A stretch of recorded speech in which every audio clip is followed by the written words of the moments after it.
Okay, I don't know how well this is going to go because trying to warp a loom, even direct warping, in my small space uh, without a camera is challenging, but with a video going, it gets a little even, it gets crazier even.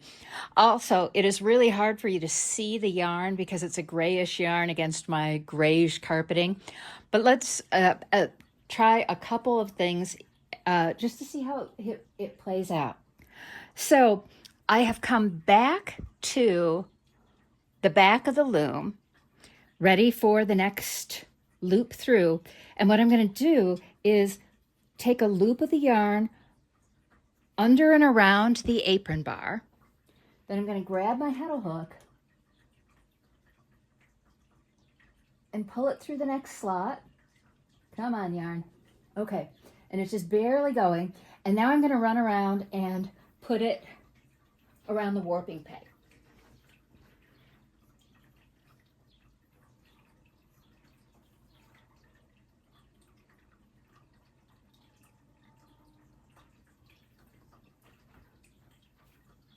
Okay, you can see how easy it is to get your steps in when you're direct warping a rigid heddle loom. The thing I need to point out now, and again, sorry, this is really hard to see because it's gray yarn against a very busy background. So this is a knitting yarn. It stretches. It's a wool and maybe silk blend, and it's got a lot of stretch.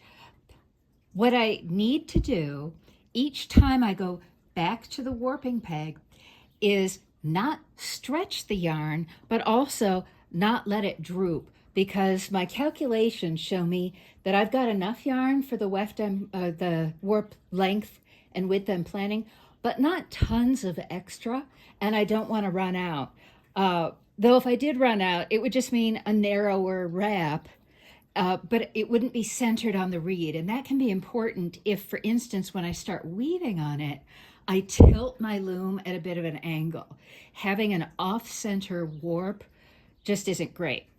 So I have to find a sweet spot as I'm carrying this yarn to the warping peg and then bringing it back to the rigid heddle reed to not stretch it, but keep it more or less equivalent in length.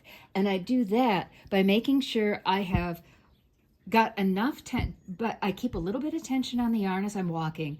And then when I come back through the rigid heddle to the back of the loom, make sure that the strands I just put around the warping peg aren't stretched and don't sag really far below the other strands. And keeping that going across 21 inches means I just have to pay a little bit of attention.